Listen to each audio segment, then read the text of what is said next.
Hola, eh, hoy vengo a hablarte de un señor llamado, de dos señores llamados Tupac Amaru. Es un nombre poco conocido en España realmente, poco conocido. Bueno, la gente que sabe algo de historia sí, pero fuera del ámbito reducido, muy poco conocido. Y es una pena porque son dos señores muy interesantes. El primer, en cambio, en Sudamérica son muy conocidos, pero muy conocidos, son populares incluso.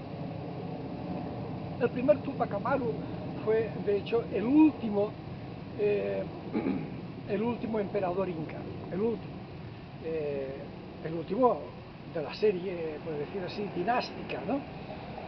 Eh, Varios incas atrás, es decir, no Tupac Amaru, sino probablemente pues, su abuelo, a la vista de la derrota absoluta de las fuerzas del Incario frente a la brutalidad de los conquistadores, pues dándose cuenta de que más enfrentamiento ya no tenía sentido, porque era ir a la derrota sin lugar a dudas, pues entonces este hombre se marchó, buscó refugio en un valle perdido en las montañas de los Andes, se llama Vilcabamba, y allí consiguieron sobrevivir los últimos incas con cierta independencia y con cierta libertad, pues aunque no podían salir de aquellas reducidas montañas, ¿no?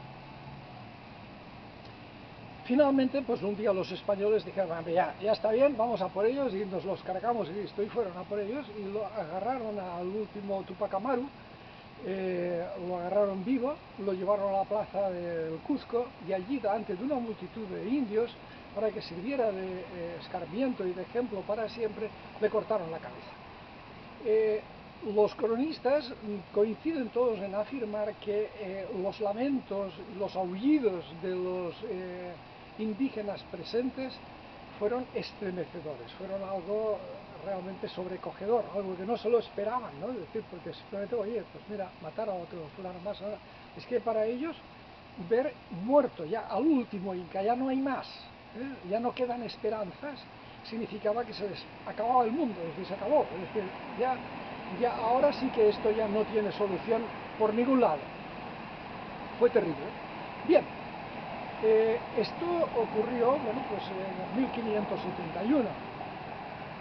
Unos un poquito más de 200 años después, 300 años después, en estos 200 años, pues la civilización y la cultura española habían impregnado pues, a toda esta población salvaje e ignorante, y entonces se había generado una nueva sociedad y todo esto. Mentira.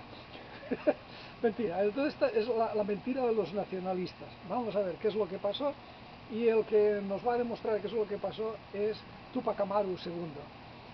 Tupac Amaru II en realidad se llamaba José Gabriel Condorcanqui y era un cacique indígena que en 1781 organizó una rebelión indígena de grandes proporciones. Es decir, rebeliones indígenas las había constantemente en todas partes. Cuando alguien te diga que el imperio español en América era un remanso de paz, miente.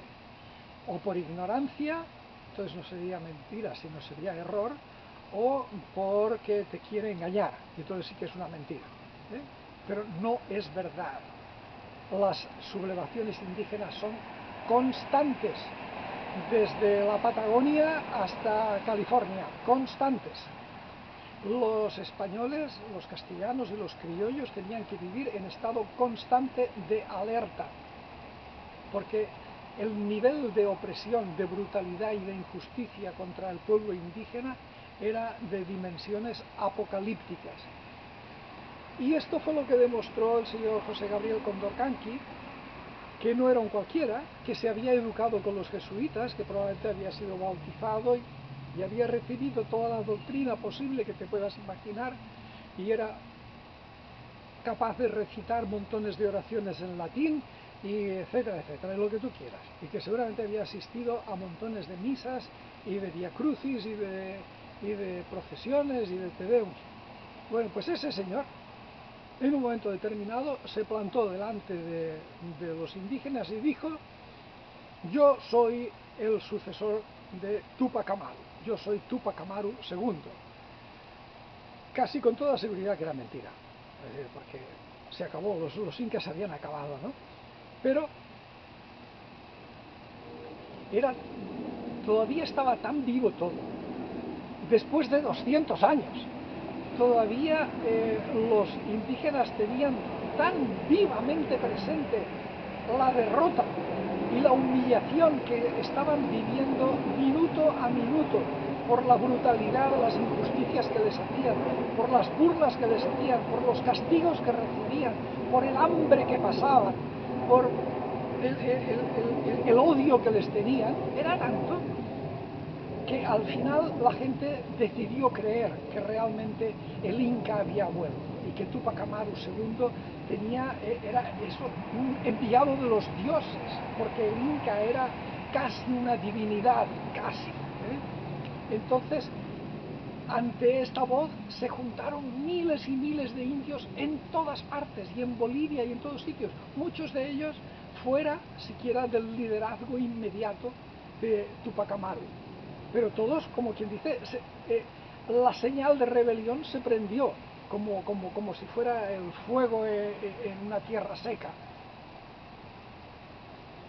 Y bueno, pues Túpac Amaru organizó su ejército de indígenas que no tenían ninguna clase de instrucción, ni armas, ni nada, ¿no? Y con sus palos y piedras consiguieron derrotar al primer ejército que los criollos les pusieron delante, que llevaban hasta cañones. Los derrotaron casi sin recibir bajas, los barrieron. Seguramente estos iban demasiado arrogantes, pensando que a estos estúpidos indios los vamos a matar como nos dé la gana, ¿no? Y lo que no se dieron cuenta es de que los mataron a casi todos ellos. Y encima de ahí, de botín, sacaron tener armas de fuego. Con esto, el desconcierto y el terror que se sembró entre todos los criollos fue absolutamente increíble. Lo malo está en que el odio que tenían los nativos era tan grande que no solamente mataron a los corregidores que les habían abusado tanto, sino que mataron a cualquier español que se les cruzara por delante, saquearon sus casas, todo, y esto generó, además del pánico, ya una enorme resistencia y unas ganas de luchar a muerte. Y en esas condiciones, pues bien, finalmente el ejército de Túpac Amaru II fue derrotado, fue llevado al Cuzco, fue torturado y obviamente pues se le condenó a muerte. Yo supongo que esto lo sabían todos los indígenas, ya sabían, supongo, porque idiotas no eran, que las posibilidades de vencer frente al Imperio Español eran nulas o incluso negativas. Entonces ya sabían que iba a acabar la cosa. Probablemente lo que no sabían, o quizá lo que me sorprende a mí de puro ingenuo, es que iba a ser algo tan brutal, algo tan salvaje, tan obsceno, tan increíblemente inhumano de parte de unos que se llamaban cristianos y civilizadores. Y a Túpac Amaru le cortaron la lengua, además de muchas otras torturas, y le hicieron ver cómo asesinaban a su esposa, a sus hijos, a sus amigos, a sus parientes y a sus principales jefes de su ejército. Vio cómo los asesinaban uno detrás de otro. Y él fue el último. Y a él intentaron matarlo descuartizándolo, es decir, poniendo 4 caballos atados a cada una de sus extremidades para que, estando vivo, lo descuartizaran. No sé, probablemente los caballos no estaban muy fuertes y no lo consiguieron. Al final lo mataron con más torturas. Estamos hablando de 1781, no estamos hablando de las más oscuras y tenebrosas épocas de represión de la Edad Media. No, no, no estamos hablando del siglo IX, del siglo X, no, estamos hablando de 1781, cuando estaba el siglo de las luces en Francia, la Ilustración en España, cuando, oiga, ya Thomas Jefferson había hecho la Declaración de Independencia y los Estados Unidos eran independientes. En unos momentos en los que se está hablando de los derechos del hombre, estos animales no buscaban otra cosa más que aterrorizar a los nativos, a los indígenas, y fueron a descuartizar vivo a Túpac Amaru II. Claro, finalmente lo mataron, pero es la demostración de, oye, ¿esto era la civilización? ¿Esto era? Estaba plenamente justificado que los indígenas se hubieran levantado, plenamente justificado. Fíjate que yo nunca he hecho apología de la violencia y siento que incluso en situaciones de injusticia hay que recurrir a la no violencia. Pero bueno, es que hay situaciones en las que es simplemente la subsistencia, es decir, hay que defender ya la propia vida en las últimas circunstancias. Mira, por esto es Túpac Amaru mi héroe. El primero, por defender la dignidad de su nación hasta el final. Y el segundo, por luchar, por desenmascarar, por explotar contra una situación de injusticia aberrante, tan aberrante que, bueno, por eso es mi héroe, y porque estoy seguro de que ellos sabían que no iban a ganar, y aún así dijeron, pues, es que hay que hacerlo, es que no podemos no hacerlo. Bien, Túpac Amaru desde luego se convirtió en una leyenda, y existe pues la leyenda de que volverá. Y por eso los guerrilleros uruguayos, por ejemplo, se llamaron los Tupamaros. De ahí viene, ¿no? Y por eso el movimiento indigenista en Sudamérica tiene a Túpac Amaru como un referente muy clarísimo. Ya me explicarás. Bueno, pues confío y espero que los sucesores y continuadores o los reencarnadores de Túpac Amaru elijan en el siglo XXI caminos de no violencia, caminos de resistencia pacífica, pero que lleven a una mayor justicia para todos. Y por esto es que estos dos hombres son mis héroes, y no sé si te he convencido para que los adoptes tú también como héroes.